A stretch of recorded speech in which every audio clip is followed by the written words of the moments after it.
Share. हरे कृष्ण कृष्ण कृष्ण हरे हरे, हरे Ram Ram Ram Hare Hare.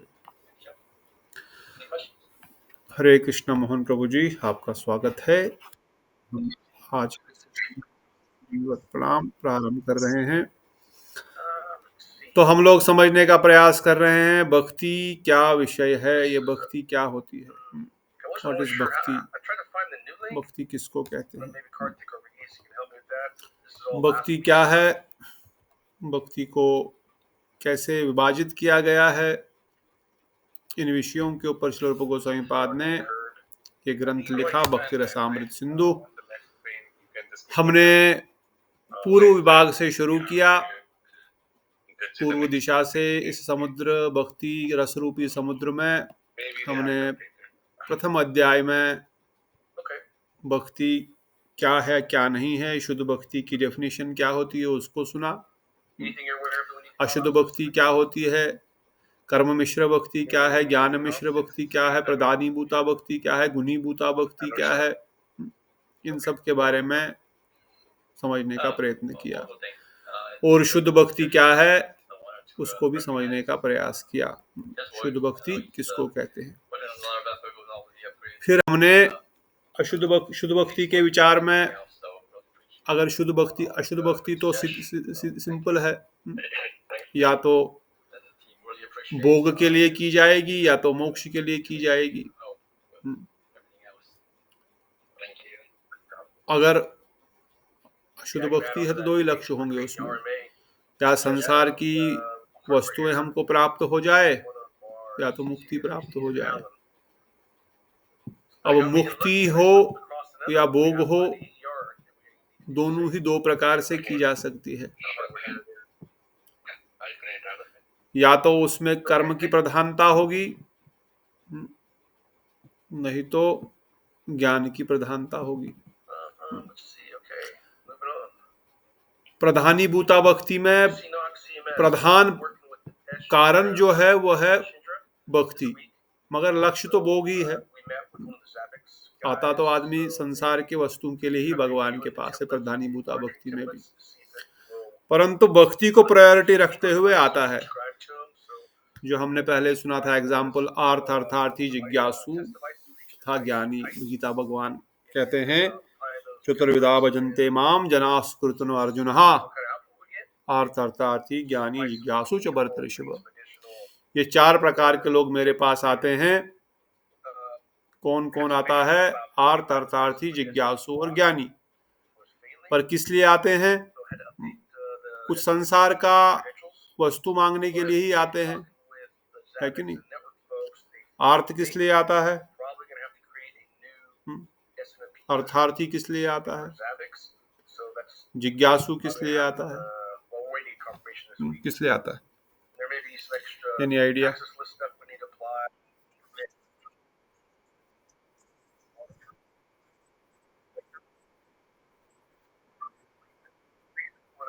Very good.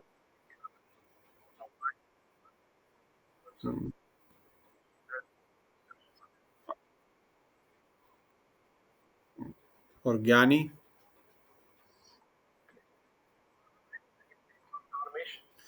संसार की कोई वस्तु मांग रहे हैं। अर्थार्थी ध्रुव महाराज संसार का कोई वस्तु मांगने के लिए गए, इतने बड़े भागवत है, परंतु पहले तो भगवान से कुछ संसार का वस्तु मांगने के लिए ही गए। मांगने के लिए तो गए, मगर प्रधानता भक्ति की थी, भगवान के पास ही गए। अर्थार्थी हाथी जो मगरमच्छ के साथ 1000 साल तक युद्ध कर रहा है और कष्ट में है, तब भगवान को पुकार लिया, भगवान बचा लो। पूर्व जन्म की स्मृति थी, भगवान आगे बचा लिए। चार कुमार जिज्ञासा कर रहे हैं। सुखदेव गोस्वामी जानना चाहते हैं ये कौन है, किनके बारे में ये वचन है। अहोबक्यम सुदंस्तन कालकूटम, ये कौन है, किनका, कौन इतने दयालु है, कौन इतने सुंदर है। तो इन सब चीजों की जिज्ञासा उनके अंदर है। स्टार्टिंग है तो सभी भगवान के इतने परम भक्त। हम तो संसारी लोगों की बात ही नहीं कर रहे हैं यहाँ पर, जो मंदिर में आते हैं 10 रुपए डालते हैं 100 रुपए मांगते हैं, उनकी तो बात ही छोड़ दो। यहाँ तो इतने बड़े बड़े महाभागवतों का उदाहरण भी दिया गया है, प्रधानी भूता। क्योंकि है तो लक्ष्य उनका भी संसार का ही, कुछ न कुछ भोग, कुछ न कुछ वस्तु। although भगवान के दर्शन के बाद वो कभी फिर भोग में नहीं लगे। ध्रुव महाराज ने अपने पितामह ब्रह्मा जी से बड़ा राज्यपाठ तो मांगा, परंतु भगवान के दर्शन के बाद कहा मुझे नहीं चाहिए, ये तो सब मैं मांग रहा था कांच, मुझे तो मिल गया हीरा। भगवान ने कहा कोई बात नहीं, ये भी ठीक, इसको भी सेवा, इसको भी करो, बाद में मेरे धाम में चले आना। तब उन्होंने स्वीकार किया, मगर स्वीकार किया भक्ति करने के लिए, भगवान के आशीर्वाद, भगवान की सेवा के रूप में। तब ये भोग नहीं कर रहे हैं फिर वो। उसी प्रकार से सुखदेव गोस्वामी या वो हाथी, जब मगरमच्छ की गर्दन भगवान ने काट दी सुदर्शन चक्र से, हाथी फ्री हो गया, तो फिर क्या किया, फिर से हथनी के साथ घर संसार में चला गया बच्चों के साथ बैठने के लिए। नहीं, उनको भी बोला भजन करो, खुद भी भजन करने के लिए बैठ गया, हाथी के शरीर में ही भजन कर रहा है। तो भगवान का दर्शन इतना पवित्र है कि वो हमारी कॉन्शियसनेस को प्योर कर देगा। उनका दर्शन, उनका स्मरण, सब कुछ वो साक्षात आ गए तो फिर तो कहना ही क्या। तो भले ही वह फिर संसारिक भोग के लिए जाते हैं भगवान के पास, पर भगवान कहते हैं चाहे किसी भी कारण से आते हैं, परंतु मैं उनको कल्याण कर देता हूँ। अगर उनको साक्षात भगवान का दर्शन मिल गया, भगवान की कृपा मिल गई, तो फिर और क्या चाहिए। इसलिए प्रधानी भूता भक्ति, अर्थात भक्ति की प्रधानता थी मगर संसार की इच्छा थी। ये अशुद्ध भक्ति के अंतर्गत है, प्रधानी भूता भक्ति में। अगर संसार की भी हमारी इच्छा, जैसे परसों किसी ने मुझे भेजा था कोई वीडियो, प्रेमानंद बाबा जी महाराज को कोई बोल रहा था, मैं 1.5 घंटा भजन करता हूँ, 1.5 का भजन करने के बाद मुझे चाहिए कितना, 1 लाख बीबियां चाहिए और बड़ा सा राज्य पाठ चाहिए। तो महाराज हंस रहे हैं, बोल रहे अच्छा तुम भोग के लिए भगवान का भजन कर रहे हो। अब हमारे घोड़े वैष्णव होते तो डांट देते, डंडा मारते थे। अब महाराज बोले ठीक है, भोग के लिए कर रहे हो, पर भगवान के पास तो जा रहे हो। तुम्हारा विचार तो ठीक है, तुम भगवान के पास ही मांग रहे हो जो मांग रहे हो, ये बहुत अच्छी बात है। तुम कहीं यहाँ वहां नहीं जा रहे हो, देव देवताओं के पास, पीर बापाओं के पास, यहाँ वहां कहीं नहीं जा रहे हो, तुम भगवान के पास आ रहे हो मांगने के लिए, ये बहुत अच्छी बात है। हाँ, तुम्हारी भोग की प्रवृत्ति है, ये थोड़ा गलत विचार है, परंतु ठीक है, भगवान ही ये सब पूर्ण कर देंगे। और नाम करते रहो, अल्टीमेटली नाम करते करते तुम्हारी शुद्धि हो ही जाएगी, भोग की प्रवृत्ति भी खत्म हो जाएगी और काम भी चला जाएगा, क्योंकि नाम में शक्ति है। तो इन भक्तों ने भले ही भगवान से भोग की कामना करी, भगवान के पास भोग की कामना के लिए गए, कुछ संसार की कामना के पास गए, मगर भगवान जानते हैं इस व्यक्ति का कल्याण कैसे करना है। वो तभी देंगे जब उनको पता है कि ये भोग इसको देने के बाद भी ये भजन करेगा, नहीं तो देंगे ही नहीं। भगवान बड़े चालाक है हमारे कृष्ण, वो शंकर देवी देवताओं जैसे बाकी के नहीं है, तुम्हारा फायदा हो तुम्हारा नुकसान हो हमें मुझे कोई लेना देना नहीं। वो जानते हैं इसका कल्याण होगा तभी दूंगे, नहीं तो सर पटक पटक के भी मांगेंगे तो भी नहीं देंगे। वो जानते हैं कि इसका परम कल्याण इसमें होगा तभी इसको दे प्रदान करूंगा, नहीं तो नहीं। इसलिए अशुद्ध भक्ति के अंतर्गत। और गुनी भूता में तो त्रिगुण ही उसके प्रायोरिटी है। त्रिगुण कौन कौन से होते हैं, त्रिगुण कौन कौन से है?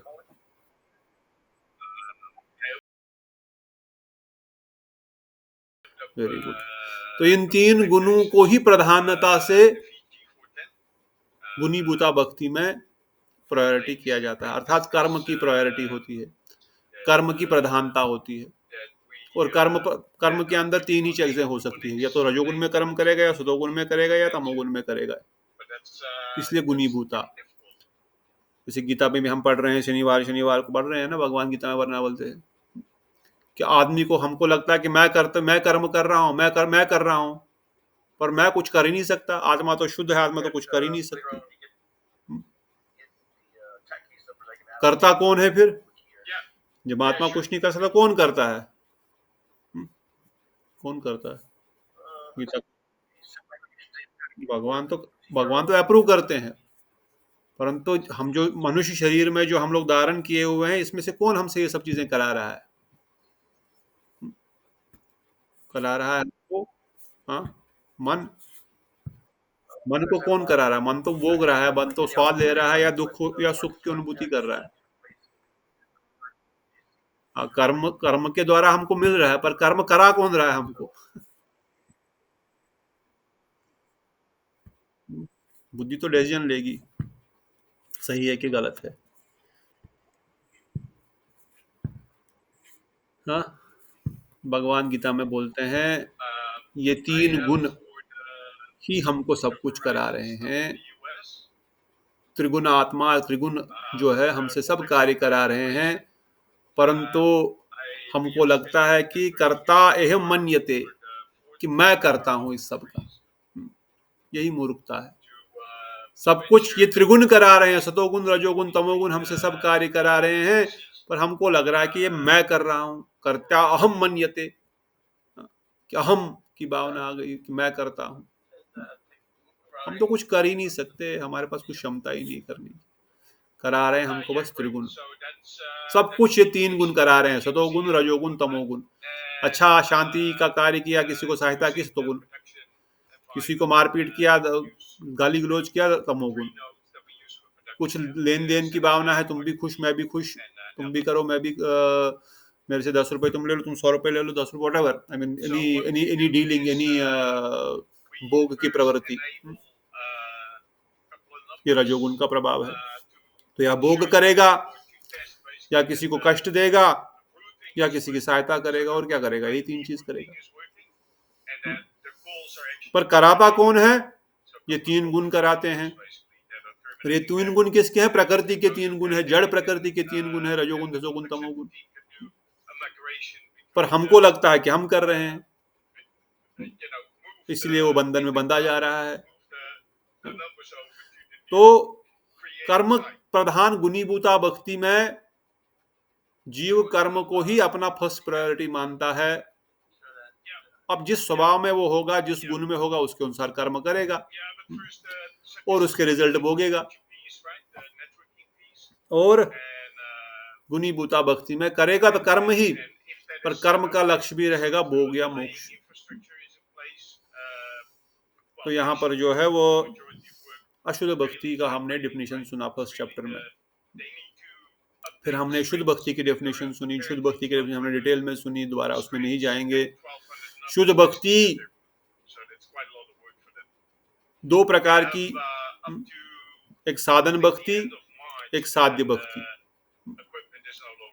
साधन से साध्य की प्राप्ति होती है कि नहीं? साधन भक्ति से साध्य भक्ति की प्राप्ति होती है। तो साधन भक्ति फिर कितने प्रकार की? साधन भक्ति कितने प्रकार की? फटाफट बता दो, अभी आगे बढ़ेंगे, टाइम हो गया। कौन कौन सी? वैदिक भक्ति, रागानुगा भक्ति, और वैदिक भक्ति रागानुगा भक्ति हम डिटेल में समझ चुके हैं। वैदिक भक्ति में भक्ति के 64 अंग, और रागानुगा भक्ति में कितने अंग है?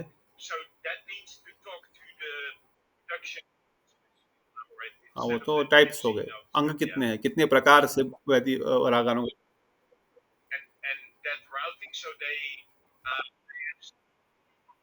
हाँ,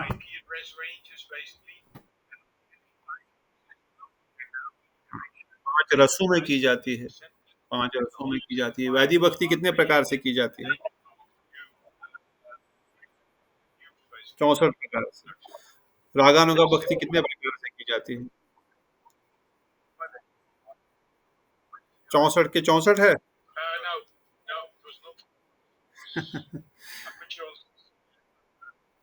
60 अंग है ना? 60 अंग है, 4 अंग खत निकाल दिए गए थे जो रागानुगा में सम्मिलित नहीं होते हैं। तो बाकी 60 अंग तो है, परंतु वैदी साधन में और रागानुगा साधन में क्या अंतर है? जब एक्टिविटी सेम है तो अंतर क्या है? वो 4 भक्ति छोड़ करके क्या दोनों एक ही लक्ष्य को प्राप्त करेंगे? जो वैदिक भक्ति कर रहे हैं, जो रागानुगा भक्ति करें, क्या दोनों एक ही लक्ष्य को प्राप्त करेंगे? तो क्या डिफरेंस है इन दोनों के साधन में?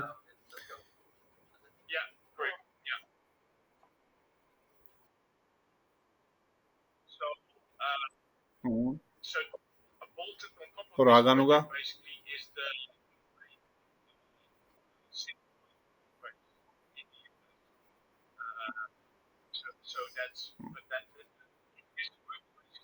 तो जो रागानुगा वक्त है, क्या शास्त्र का उल्लंघन करता है वो?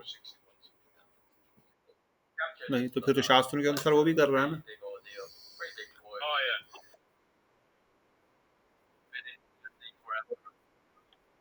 नहीं, चाहिए तो है ही नहीं। चाहिए नहीं चाहिए का तो प्रश्न तो यही खत्म हो गया था। वो तो अशुद्ध भक्ति में ही खत्म हो गया था ना। चाहिए नहीं चाहिए, इसमें तो चाहने का शुद्ध भक्ति में तो चाहने की कोई भावना ही नहीं है ना।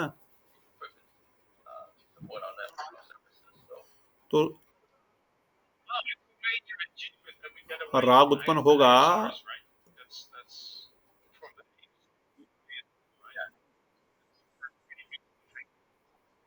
स्वाभाविक।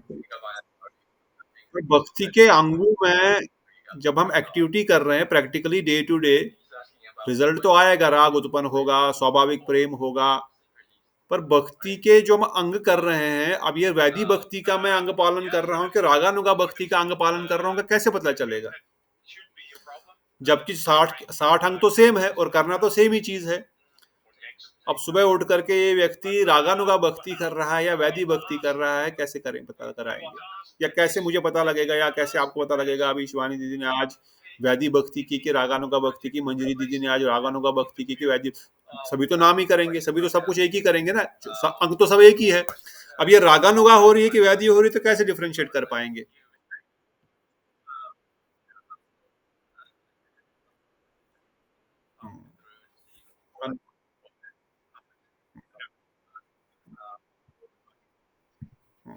वेरी इंपॉर्टेंट पॉइंट एक इसमें यह है कि यह रागानुगा भक्तों के अनुगत्य में किया जाएगा। मतलब क्या किया जाएगा फिर?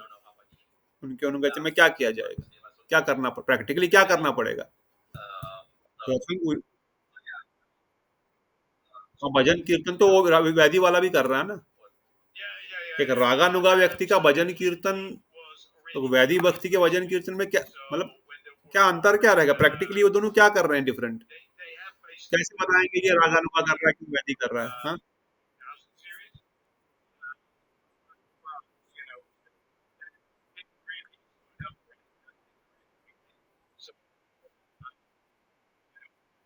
हम्म, हम्म,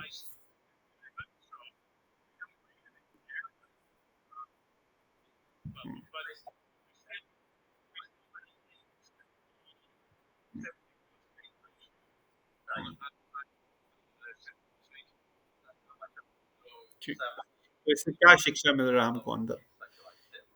इससे क्या शिक्षा मिल रही है? इससे शिक्षा क्या मिल रही है? टेक्निकल क्या है? आंतरिक भाव से, जिसको हमने बताया शास्त्र के दृष्टिकोण से, क्या बताया था? क्या बताया था? साधन साधक रूपेण सिद्ध रूपेण चात्र ही। रागानुगा भक्ति का साधन भक्ति के अंग में डिफरेंस यही है। बाहर से तो साधन कर रहा है, वो नाम जप कर रहा है, कीर्तन कर रहा है, कथा कर रहा है, सब कुछ कर रहा है, पर अंदर से क्या कर रहा है? अंदर से क्या कर रहा है? अंदर से वो रागानुगा भक्तों के अनुगत्य रह करके अपना साधन कर रहा है। अगर वो रागानुगा भक्तों के अनुगत्य में अपना साधन मानसिक रूप से नहीं कर रहा, तो फिर रागानुगा भक्ति नहीं हो रही उसकी, फिर वैदिक भक्ति हो रही है। हम्म?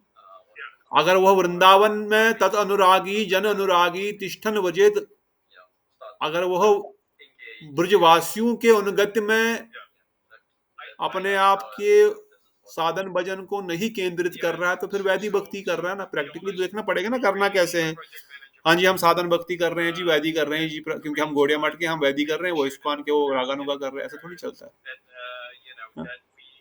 या वो श्री संप्रदाय के हैं जी, ये हम हम गौड़िया संप्रदाय के, हम जी रागानुगा कर रहे हैं।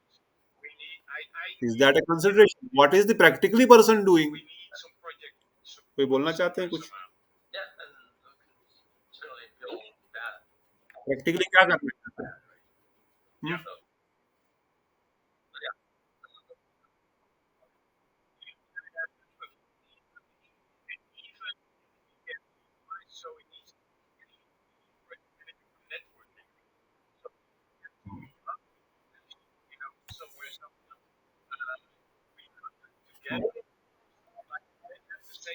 ठीक, करेक्ट। मानसिक सेवा, साधन साधक रूपेण सिद्ध रूपेण चातर, तो तीन चीजें याद रख लो। एक चीज याद रखनी है कि ये रागानुगा भक्ति ब्रजवासियों के अनुगत्य में होगी। उनका हमेशा लक्ष्य एक रहेगा कि मुझे गोलोक वृंदावन धाम में ब्रजवासियों के अनुगत्य में सेवा करनी है, यही मेरा साधन भक्ति का लक्ष्य है। पहले ये क्लियर कट उनका गोल होगा, अपना नाम करने का, सेवा करने का, परिक्रमा करने का, झाड़ू पोछा मारने का, श्रृंगार करने का, कुकिंग करने का, whatever you do day to day activities of sadhana. 64 भक्ति के अंग में से 60 भक्ति के जो अंग है, इन सब को करते हुए लक्ष्य क्या रहेगा? लक्ष्य क्या रहेगा? What is the goal you will have? Radha दास्यम, ब्रजवासियों के अनुगत्य में हमको सेवा करनी है ना, ये पहला उसका गोल है। वो हर भजन की एक्टिविटी इसीलिए कर रहा है कि मुझे ब्रजवासियों के अनुगत्य में इसको करना है। चाहे वो साख्य में है, दास्य है, वात्सल्य है, that is further. We are in तत्भाविच में, वी नो दैट। मगर साधारण दृष्टिकोण से, आप सब तो नहीं बोल सकते। कोई माता जी अभी प्रतिभा दीदी बोलेंगे नहीं मुझे तो गोपाल ही अच्छे लगते हैं। अब उनको गोपाल अच्छे लगते हैं तो अच्छी बात है, आप वात्सल्य रस में सेवा कीजिए। उनको थोड़ी हम बोलेंगे आप नहीं है हमारे ग्रुप के, अब हमारे ही है, अब ब्रजवासी है, वहां मिलेंगे, मिल करके भजन करेंगे। हम इस बा में सेवा करेंगे, आप उस बा में सेवा करेंगे, मिलेंगे तो वहीं पर ना, एक ही तो है हम सब। any rush, but yes, we are in tat bhavishmi for sure, because our guru varga is in that mood. तो पहला हो गया गोल उनका, केवल ब्रजवासियों के अनुगत्य में सेवा करना है और कुछ नहीं है। दूसरा, अदरवाइज वृंदावन में रहते हुए भी मीराबाई को क्यों नहीं गोलोक वृंदावन धाम प्राप्त हुआ और द्वारिका जाना पड़ा? क्यों नहीं प्राप्त हुआ? डिस्कस किया था ना, पति रूप, पति रूप में चाहती थी, और और पति रूप में चाहती थी, और दूसरा, उन्होंने ब्रज गोपियों का अनुगत्य ग्रहण नहीं किया। उन्होंने ब्रज गोपियों का अनुगत्य ग्रहण नहीं किया। वृंदावन में भी रही, तिष्ठन वर्जित तो हो गया। अब वृंदावन में रहने से गोलोक वृंदावन धाम पहुंचेंगे? नहीं पहुंचेंगे। बहुत लोग वृंदावन में रहते हैं, क्या सब लोग गोलोक भी जाना चाहते हैं? नहीं जाना चाहते। कुछ द्वारका भी जाना चाहते हैं, कुछ अयोध्या भी जाना चाहते हैं। पर तिष्ठन वर्जित खाली से काम चलेगा? नहीं चलेगा। तद अनुरागी जन अनुगामी, जो जो रागानुगा भक्त है, जो अनुरागी भक्त है कृष्ण के, उनके अनुगत्य में, वो गोल है फर्स्ट। ये तो हो गया गोल। और फिर दूसरा, मानसिक रूप से क्या करेंगे? मानसिक रूप से इस प्रकार से वृंदावन में रह करके वृंदावन कृष्ण की सेवा, परिक्रमा, ये सब करेंगे। जो दीदी ने बताया किस प्रकार से, जैसे बताया गया, साधन साधक रूपेण सिद्ध रूपेण चात्र ही। सिद्ध रूप से क्या करेंगे? मानसिक रूप से क्या करेंगे? अपने सिद्ध देह का तो अभी कुछ पता नहीं है, परंतु कम से कम एक्सटर्नली जो हमने गुरुवर्गों से सुना है, धाम में बैठो, परिक्रमा करो, ये लगाओ, वो इतना तो कर ही सकते हैं। पर बाहर से क्या करेंगे? बाहर से चूड़ी पहनना शुरू करेंगे, लिपस्टिक काजल लगाना शुरू करेंगे? हाँ? करेंगे क्या? नहीं करेंगे। बाहरी शरीर से मंजरी स्वरूप, हाँ, बाहर से क्या बताया गया? साधक, साधक कौन होता है? साधक ये साधक शरीर। रूप गोस्वामी ने कभी देखा आपने, उन्होंने श्रृंगार लगा करके, चूड़ी लगा करके नृत्य कर रहे हैं राधा वल्लभ के मंदिर में किसी लड़की के साथ हाथ पकड़ के? देखा किसी ने? कभी सुना? पर अभी हम देखते हैं वीडियो ऐसे आते हैं कि नहीं, मुकुट लगा के, ताज लगा करके लड़कियों, पता नहीं धर्मपत्नी है या जो भी है, whatever it is, I don't want to go into that story, but it is happening ना। व्हाई? महाप्रभु ने और हमारे गुरुवर्गों ने कहा नहीं, बाहर तो साधक के रूप में रहो, बस धोती कुर्ता ओपन जो भी है आपका ड्रेस है, उस ड्रेस में रहो, वैसे करो, पर अंदर से भावों को विकसित करो, अंदर से अपने इन भावों को विकसित करो।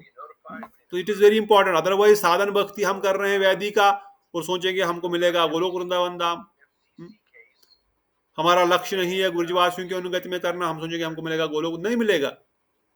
साधक इसलिए गुरुदेव वर्णन करते हैं, भाई साधन पहले अपना गोल तो निर्धारित करो। First of all set your goal first. फिर तुम कितना भी सर पटक रहे हो, मेहनत कर रहे हो, मैं 10 साल 20 साल 30 साल बताया, मैंने खून पसीना एक किया, मैंने ब्रह्मचारी जीवन बिताया, मैंने क्या नहीं किया है संस्था के लिए, और अभी मुझे कुछ भी नहीं आ रहा है। अरे कैसे आएगा, गोल ही नहीं तुमको पता मैं कर किस ले रहा हूँ। सर पटकने से क्या होगा, कुछ नहीं होने वाला, गोल ही पता नहीं। इससे पहले गोल अपना सेट करो कि गोल हमारा क्या है, ब्रजवासियों के अनुगत्य में राधा कृष्ण की सेवा करना, ये पहला गोल सेट है। और साधक रूप में मैं करूंगा तो वही भक्ति के साठांग, पर आंतरिक दृष्टिकोण से मैं अपने सिद्ध रूप में जो हमारा सबका लक्ष्य है, जो हमारा सबका हृदय की भावना है, और विशेषकर हम महाप्रभु के इस विचारधारा में आए हैं, तो महाप्रभु देने आए अनर्पित चरिम चरात करुणाव कीर्तनो कलो समीर प्याप्तिम उन्वत उज्ज्वल रसा सौ भक्ति श्रियम। वो 100 भक्ति श्रियम देने वाले, अपनी भक्ति की जो श्रिय है, जो उसकी ग्लोरी है, जो मंजरी भाव है, वो देने आए हैं। तो हम उसके अनुगति में उस भाव को केंद्र में रखते हुए अपना लक्ष्य, अपना मानसिक सेवा करेंगे, उसको लक्ष्य में केंद्रित करते हुए करेंगे। तो ये गोल भी क्लियर हो गया, साधन भक्ति की एक्टिविटीज भी क्लियर हो गई, और कहां पर करना है, तिष्ठन ब्रजेत, कैसे करना है, ब्रजवासियों के अनुगत्य में करना है, उनके मूड को हृदय में धारण करते हुए करना है। क्लियर। तो इस प्रकार से साधन भक्ति करते करते क्या होगा, क्या होगा साधन भक्ति करते करते, साधन भक्ति करते साध्य की प्राप्ति। साध्य क्या है, भाव भक्ति, और भाव के बाद फिर वो डेवलप होगा प्रेम, प्रेम में वो धीरे धीरे धीरे धीरे। पर ये बहुत प्रैक्टिकल है, जैसे कल भी हम डिस्कस कर रहे थे ना, वो जो मैंने कल आपको माता का एग्जांपल बताया, that was only to tell give you the indication कि कैसे ये सब चीजें प्रैक्टिकली होती है। ये छाया आभास या रति आभास या कुछ अनुभूति ही समझो, किसी प्रकार से कोई रियलाइजेशन भगवान कराते हैं, सब जीवों सबको कराते हैं, नहीं तो भक्ति में आर्ग में कोई टिकेगा ही क्यों। इसलिए गुरुजन वर्णन कर, इसलिए हमको प्रार्थना मानसिक रूप से करनी है। द होल पॉइंट इज मानसिक प्रार्थना is very important in Gaudiya Vaishnavism.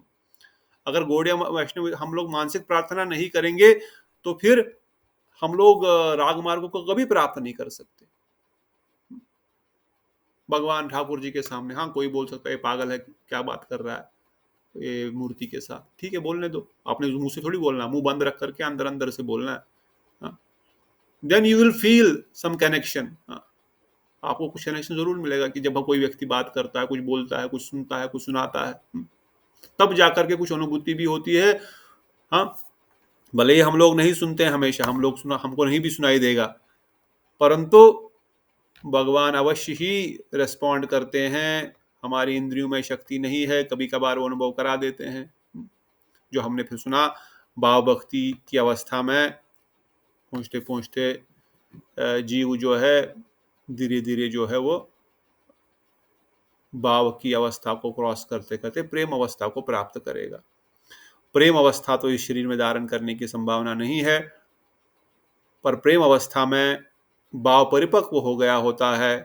और प्रेम अवस्था की डेफिनेशन को बताते हुए रूप गोस्वामी पाद ने, पिछली बार हमने सुना क्या कहा, प्रेम अवस्था की डेफिनेशन क्या है, सम्यान माश्नितो संतो, कि भाई एक जीव के अंदर अभी सम्यक मश्नितो, सम्यक भगवान के प्रति मम शृणिका, कि मेरी की भावना आ गई है, कि भगवान मेरे हैं, यह मेरे हैं। अब ये भाव अवस्था में तो बहुत अधिक वह भगवान का दर्शन आदि कर रहा है, समाधि की अवस्था तक पहुंचते पहुंचते जो स्मृति से लेकर के ध्रुव स्मृति से धारणा से पहुंचते पहुंचते समाधि अवस्था में जब पहुंच गया, तब भगवान की समस्त लीलाओं का स्मरण हो रहा है भाव अवस्था में। अब इसको और आनंद का खजाना भर चुका है, क्योंकि अंदर भगवान के आह्लादनी शक्ति का प्रकाश हो चुका है और संवित शक्ति का भी प्रकाश हो चुका है। संवित आह्लादनी मिलकर के आत्मा में है। अभी आत्मा शुद्ध सत्व विशेष आत्मा बन गई है। अब इसको परमानंद की प्राप्ति हो रही है और अपने स्वरूप का भी ज्ञान हो गया है धीरे धीरे। पर सूर्य की पहली किरण अभी पूरा नहीं है, प्रकाश हो रहा है, दिख रहा है थोड़ा थोड़ा, मगर क्लियर सब नहीं दिख रहा है। पर जब ये परिपक्व हो गया, अब भाव अवस्था में पहुंच गया, प्रेम अवस्था में आ गया, तो तब इसको भगवान मेरी वस्तु है, वो मेरे हैं, ये माश्रित हो, ये भावना हृदय में आ जाती है। भाव संदात्मा, जो हमने सुनते हैं भाव भक्ति का जो लक्षण है, क्या साधन आत्मा। दूसरा कौन सा है? कृष्णाकर्षणी चशा, जो भाव भक्ति के दो पत्ते हैं, कृष्णाकर्षणी चशा और सदान आत्मा, कि भाई अभी आनंद जो है वो घनीभूत हो गया। ये शब्द मुझे बोलने नहीं आता है। यह शांत, अजीब ऐसी है, सांद्र आत्मा। हाँ, ये सांद्र आत्मा, या कि अभी जो प्रेम है परिपक्व हो गया, अभी आनंद जो है वो घनीभूत हो गया, ये गाढ़ा हो गया। जो भाव अवस्था में अवस्था थी उससे भी गाढ़ा हो गया अभी प्रेम।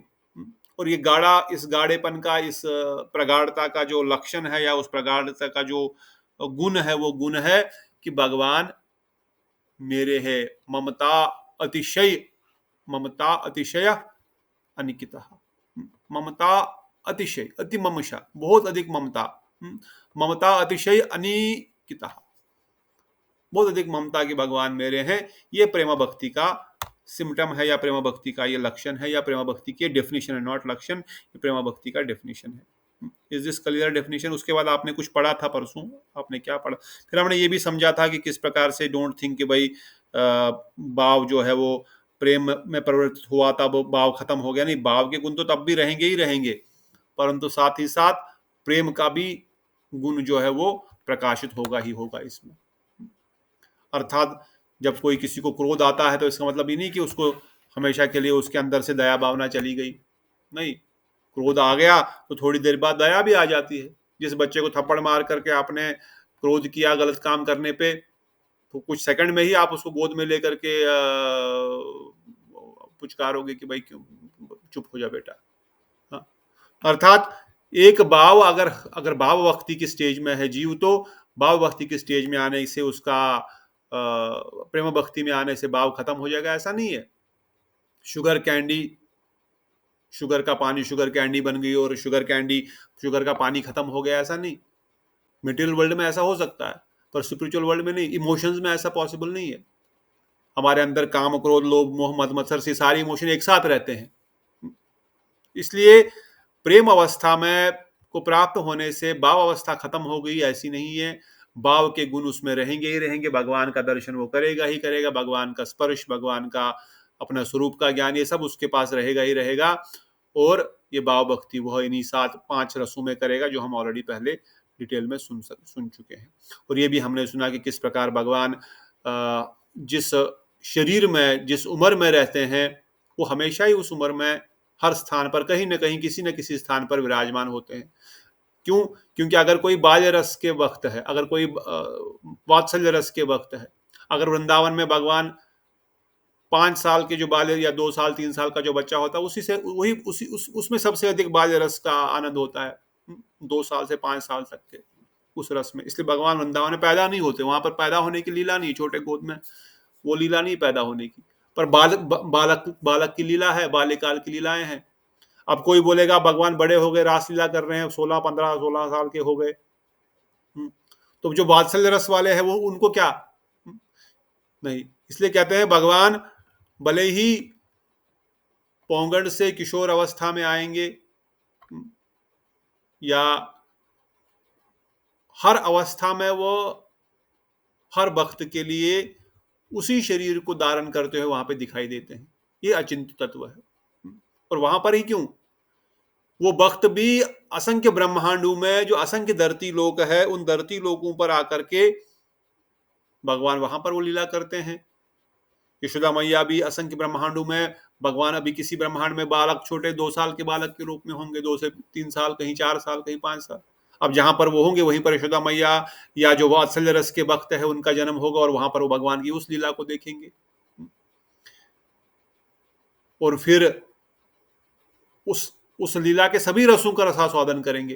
कृष्ण मथुरा जा रहे, उस रस का रसास्वादन भी करेंगे, विपरलंब रस का रसास्वादन भी करेंगे। कृष्ण बड़े हो रहे हैं, उस रस का रसास्वादन भी करेंगे, क्योंकि बड़ा बच्चा बड़ा भी होना चाहिए, छोटा ही थोड़ी जिंदगी भर रहेगा। पर बाद में फिर से कृष्ण छोटे हो जाएंगे, किसी और ब्रह्मांड में पहुंच जाएंगे, वहां पर उनको फिर से उस लीला का रसास्वादन होगा। तो इसलिए कहा गया है भगवान की जो अवस्था है शरीर की, वह जो है वह निरंतर बदलती रहती है, परंतु साथ ही साथ वो कहीं ना कहीं किसी न किसी स्थान पर वो उस अवस्था में है। कहीं पर वो 5 साल के बालक है, कहीं पर वो 10 साल के हैं, कहीं पर वो 15 साल के हैं। किसी न किसी ब्रह्मांड में ये सब लीलाएं चल रही, कहीं 5 साल के रूप में, कहीं 10 साल, कहीं 15 साल के रूप में। और गोलोक वृंदावन धाम में भी निरंतर वो हर अवस्था में, कभी नव नवायमान जिसको बोलते हैं, प्रतिपदम पूर्णामृत स्वादनम जिसको बोलते हैं। हाँ, जब जिस भक्त की ये लीलाएं कंटिन्यूअस चल रही। अब कंस को मारा, कंस को मार के मथुरा से आ गए गोलोक वृंदावन धाम में। हमने सुना बृहद भागवत अमृत में, बृहद भागवत अमृत में ही सुना था ना, माधुर्य का बृहद भागवत। कंस को मार के जब आ गए, कभी 2 दिन जाते हैं कंस को मारने के लिए मथुरा, कभी हफ्ता भर जाते हैं, कभी उसी दिन लौट के चले आते हैं। क्यों? क्योंकि वह ब्रजवासियों को जो भगवान के विरह की जो रस की अनुभूति है, उसका रसास्वादन करा रहे हैं उस समय। कभी लग रहा नहीं 2-3 दिन रहना चाहिए, विरह की अनुभूति अधिक होगी। कोई बोलते नहीं नहीं, मेरे माता मैया को, राधा रानी को, सखाओं को बहुत कष्ट हो रहा, मैं आज ही वापस चला जाता हूँ। अच्छा, वापस आ गए, अब तो कंस मार लिया, फिर वापस आ गए, फिर कुछ समय के बाद फिर से कंस को मारने चले जाते हैं। भाई ऐसा कैसे? क्योंकि ये नित्य लीलाएं हैं, इसलिए बताया गया इनको नित्य लीला। ये निरंतर चलती रहती है वहां पर। ये रस का रसास्वादन निरंतर चलता रहता है, और ब्रजवासी इसका रसास्वादन निरंतर करते रहते हैं, उस जगत में भी और अलग अलग ब्रह्मांडों में भी। इसलिए इतने सारे ब्रह्मांड भगवान ने बनाए, अलग अलग लीलाओं का रसास्वादन करने के लिए। इसलिए कई बार कई लोग पूछते हैं, भाई क्यों भगवान इतने सारे संसार बनाया? अरे अपने मजे के लिए बनाया भाई। भगवान ने अपने मजे के लिए, वो रसो वैसा है। ये लोग बोलते रहे ये दुष्ट लोग है, ऐसा राक्षस क्यों? भगवान को रसास्वादन करना है, वेरी रस का। उनको युद्ध करना है, मारपीट करनी है, काटना फटकारना है, मजा लेना है, इसलिए उन्होंने उन राक्षसों को बनाया। हमको सबको भगवान के सेवक रूप में ही देखना है। अब वो गलत आदमी है, वो गलत काम कर रहा है, मांसाहार कर रहा है, मदिरा पान कर रहा है, इसको क्या मिलेगा? ना, इसका नफरत होती है, हम हमसे नफरत करना शुरू कर देते हैं। नहीं, कोई नफरत नहीं, वो भी भगवान की लीला का एक अंग है। क्या अंग है? भगवान इस संसार में आकर के जब कल की रूप में सभी को काटेंगे, तो कोई तो होना चाहिए। जब तक ये रहेंगे नहीं आतंकवादी लोग, ये मदिरा पानी लोग, ये मलच्छ लोग, तो किनको काटेगा कल की अवतार? उसको कटिंग करना अच्छा लगता है, cut cut cut cut cut cut सबकी गर्दनें काटनी है उनको। तो वो उस लीला में प्रवेश करने के लिए सेवा कर रहे हैं, रहने दो उनको, लेट देम डू दैट सेवा। ये एक वैष्णव की भावना इस प्रकार की होनी चाहिए। इस दृष्टिकोण हमारा क्या होना चाहिए? हम कई बार देखते हैं घरों में, वो मांसाहारी है जी, ये है जी, वो जी, उनको गाली देना शुरू कर देते हैं। बेकार। हाँ ठीक है, वो बेकार है, दैट इज ट्रू, उनका कल्याण नहीं होगा। हम उनके कल्याण के लिए, उनका कल्याण करने के लिए उनको समझाना चाहते हैं। परंतु दूसरा दृष्टिकोण ये भी है कि संसार में यही तो आएंगे कर कुत्ता बिल्ली बन करके। तो संसार कैसे भगवान आएंगे? वो संसार में भगवान क्यों आएंगे?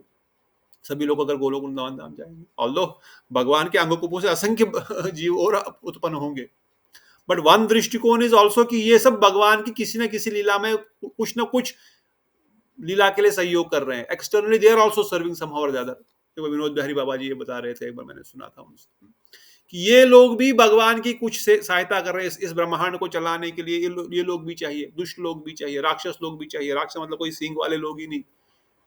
तभी तो भगवान आएंगे, तभी तो वो उनका उद्धार करेंगे, तभी तो ये लीलाएं होंगी। इसलिए हमको उनसे नफरत नहीं करनी है, दया अवश्य आनी चाहिए कि भाई आपका कल्याण कैसे होगा, आप पे कल्याण करने की भावना अवश्य होनी चाहिए, पर नफरत की भावना नहीं हो, क्योंकि है तो भगवान की लीला के सहयोगी ये भी, कल्कि की लीला के सहयोगी है ये भी। तो इसलिए बताया गया, ये पॉइंट क्यों आया कि हाँ, सभी भगवान की सेवा में निमित्त है, परंतु हम लोग यहाँ पर प्रेम रस की बात कर रहे हैं। अब गोलोक वृंदावन धाम में अलग अलग ब्रह्मांडों में भगवान इन अलग अलग स्वरूपों में ये लीलाएं कर रहे हैं। फिर प्रश्न आया था वाई वेज ऑफ प्रेम भक्ति कैसे उदित होती है। कहाँ तक पढ़ा था आप लोगों ने, कोई बताया नहीं मुझे।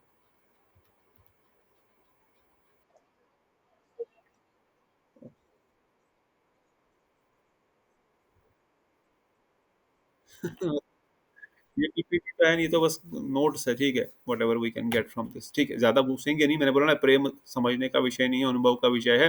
परंतु थोड़ा थोड़ा हम समझेंगे कि भाई प्रेमा भक्ति की डेफिनेशन ये है, और प्रेमा भक्ति कैसे उदित होती है, किस प्रकार से उदित होती है। The Prem of the Lord has two types, स हरेर सह द्विधा। जो भगवान की भक्ति प्रेम है वो दो प्रकार से है। एक भावतः, और दूसरी प्रसुद्धता। अब ये प्रेमा भक्ति कैसे प्राप्त होगी? प्रेमा भक्ति प्राप्त होगी दो प्रकार से। या तो आपने जो साधन करते करते भाव अवस्था को प्राप्त कर लिया, और फिर प्रेमा भक्ति को प्राप्त कर लोगे।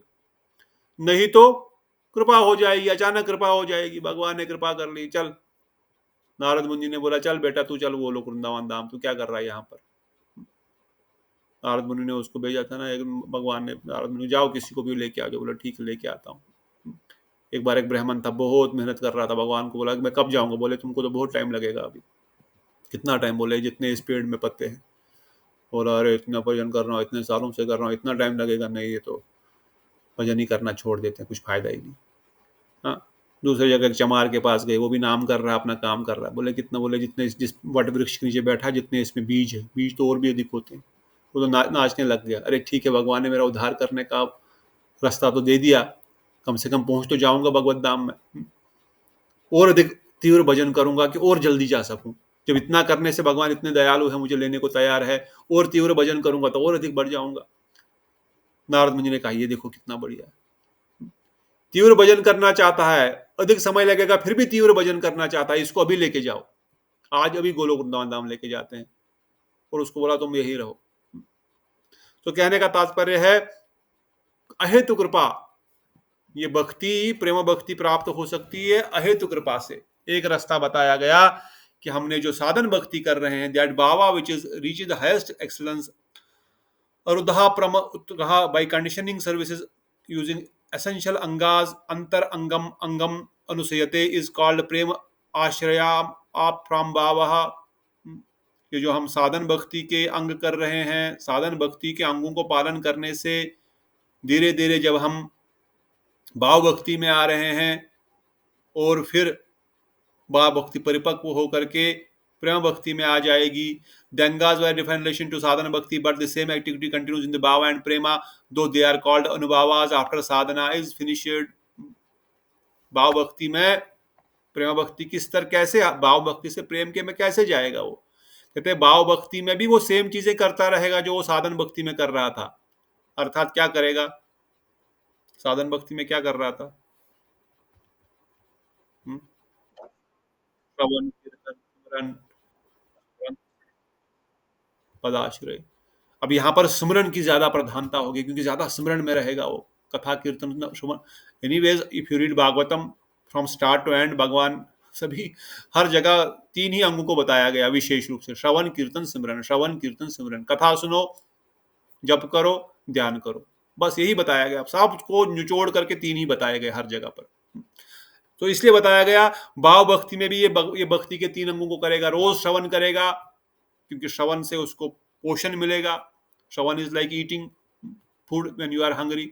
पोषण मिलेगा तो और मेहनत करके काम करेगा, अर्थात और नाम करेगा, और सेवा करेगा। और जब श्रवण कीर्तन होगा, ऑटोमेटिक सिमरन आ जाएगा।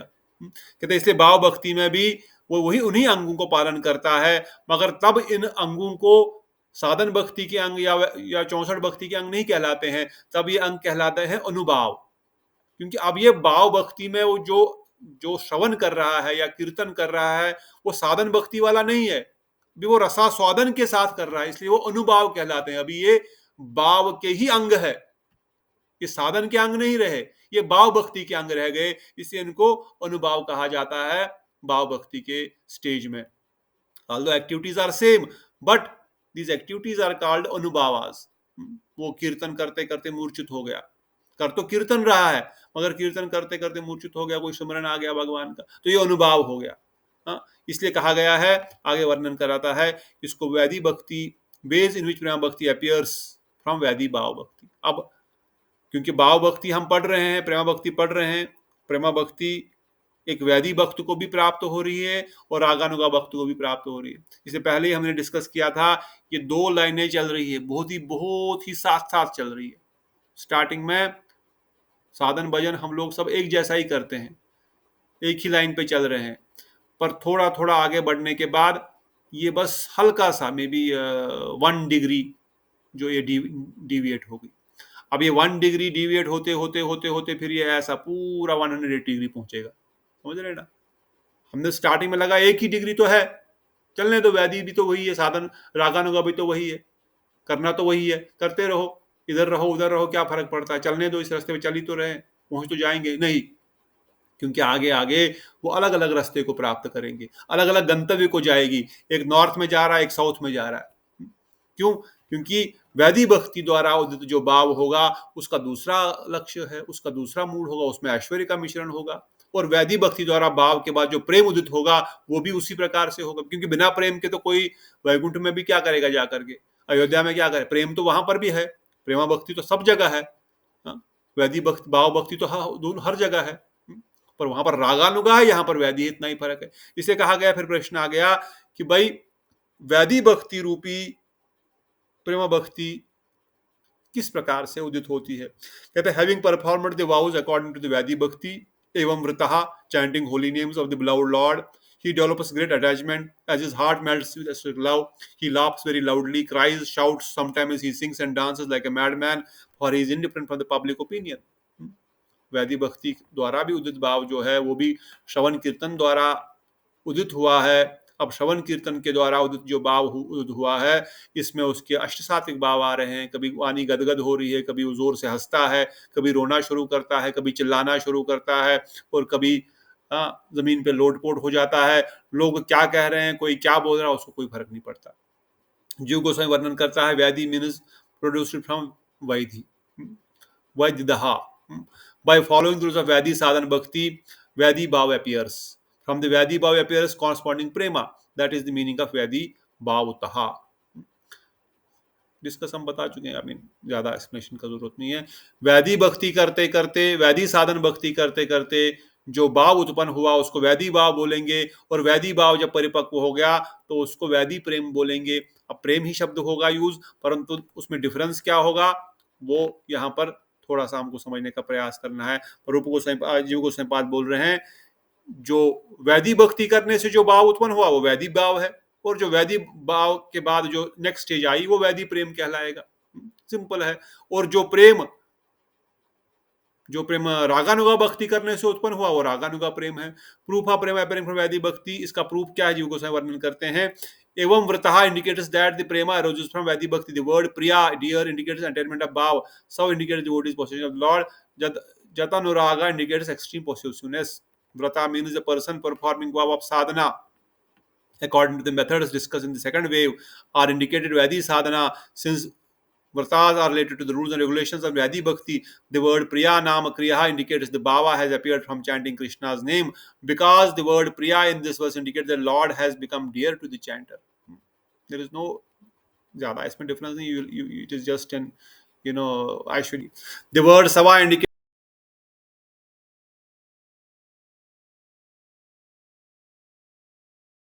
feeling of possessiveness of the Lord. The Lord has become one object of affection. Jatanuragaha indicates intense possessiveness, which is symptom of prema.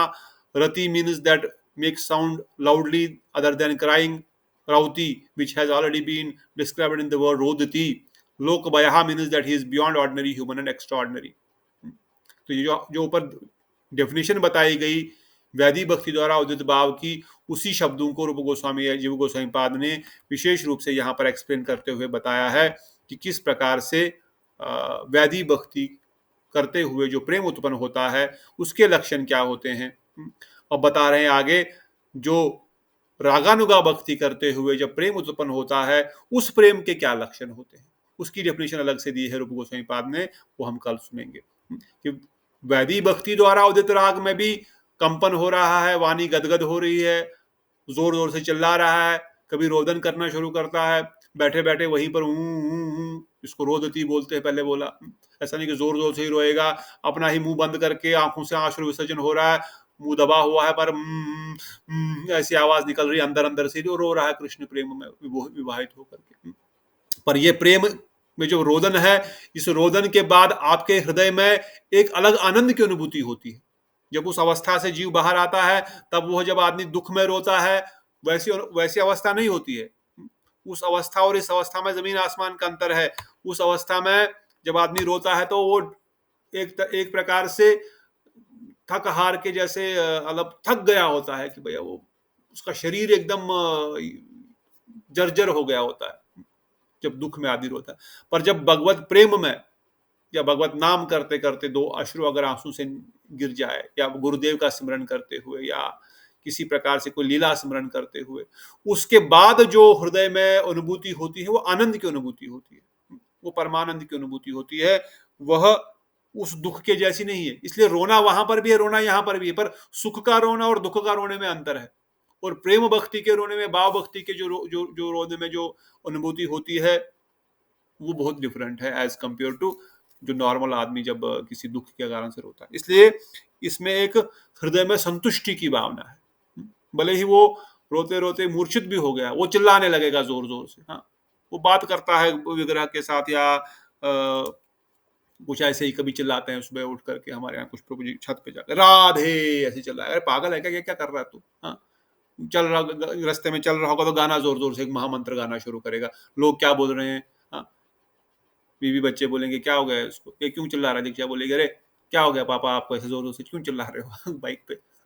मतलब not that we do it always, मगर समटाइम्स कभी हम बोल सकते हैं भाई, मन में ऐसा विचार आता है अरे जोर जोर से राधा रानी का नाम चिल्लाओ, मैं कुछ नहीं होता, चिल्लाओ जोर से राधा राधे राधे चिल्लाते रहो, क्या फर्क पड़ता, कौन कुछ कोई क्यों मुझे क्या बोलेगा कोई, हाँ, मुझे कोई फर्क नहीं पड़ता, तिलक लगा के जाएंगे कुछ नहीं फर्क पड़ता, जिसको जो बोलना है बोलने दो। मतलब ये तो हो गया एक्सटर्नल थिंग्स, मगर हृदय में जब इस प्रकार की भावना आएंगी कि उसको संसार की बातों से फर्क नहीं पड़ता, और भगवत संबंधी वस्तुओं को करते हुए, चाहे वो रोने की भावना आ रही है, चाहे कभी हंसने की भावना, जोर जोर से हंस रहा है, हाँ, बिना बात के हंस रहा है, जोर जोर से हंस रहा है, या कुछ ऐसे ही विचार आ रहा है जिस कारण से वो स्तब्ध हो गया किसी कारण से। अब ये भाव अवस्था के बाद की प्रेम की अवस्था की बातें हैं, मगर भाव अब प्रेम में परिवर्तित हो रहा है, तो उसके बीच की स्टेजेस की यहाँ पर इन चीजों को वर्णन किया गया है। अब ये अगेन अनुभूति की बात है, परंतु ऐसी ऐसी चीजें होती है, कभी कोई किसी भक्त को ऐसा करते हुए देखे तो हम अपराध न करें, इसलिए हमको ये शिक्षा लेनी है, परंतु अदरवाइज हमको तो इसकी अनुभूति ही करनी पड़ेगी। It is not something we can just read and remember and try to do anything practically on this. ये तो अनुभव होगा तभी होगा। ठीक है, कोई प्रश्न यहाँ पर? आज हमने वैदिक भक्ति से उदित भाव भक्ति और प्रेम भक्ति के लक्षणों को सुना, और वो कैसे उदित होती है उसको सुना। Any questions, any doubt, any comments, किसी का कोई पॉइंट? अगर नहीं तो यहाँ पर फिर से रुकेंगे। आप सब लोगों को बहुत बहुत धन्यवाद। शीला दीदी, चंद्रकांता दीदी, आप सब लोग वापस जुड़े, बहुत धन्यवाद। रजनी दीदी को भी बोलिए बीच बीच में, अभी आई होप वो परसों तो सैटरडे को तो आए थे, बट या थोड़ा सा जब भी समय मिले थोड़ा कथा कीर्तन सुनने से, आई नो आदेश प्रभु ने 10 दिन 9 दिन वहाँ पे कथा किया तो बहुत शक्ति मिली होगी, परंतु हाँ, जैसे भी हो सके कथा कीर्तन जोड़िए रखिए ताकि उनको भी अच्छा लगे, और आपको भी दंडवत शिला दीदी। आशा करते हैं कि सब ठीक से चल रहा है बाकी संसार में। धन्यवाद। इन्हीं वचनों के साथ बोलो सचिनंदन गौर हरि की जय, राधा गोविंद गोपीनाथ मदन मोहन श्याम सुंदर जू की जय, अनंत अनंत कोटि वैष्णव वृंद की जय, श्री प्रभुपाद की जय, श्री गुरु महाराज की जय, नित्याई गौर प्रेमानंदे, हरि हरि हरि। प्रणाम चंद्रकांता दीदी, शिवानी दीदी, मंदिर दीदी, मुकेश प्रभु, जोशी दीदी, मोहन प्रभु जी दंडवत, ऋषि दीदी दंडवत, प्रवीण दीदी, मधु दीदी दंडवत प्रणाम, दीक्षा दीदी, शीला दीदी, धीर कृष्ण प्रभु दंडवत प्रणाम, बिटा दीदी दंडवत प्रणाम, सुमन प्रभु जी दंडवत प्रणाम, नीतू दीदी प्रणाम। हरे कृष्णा, सुमन प्रभु जी एंड एवरीवन, दंडवत प्रणाम। हरे कृष्णा, हरि बोल, श्री राधे श्याम, सबको मिले वृंदावन धाम।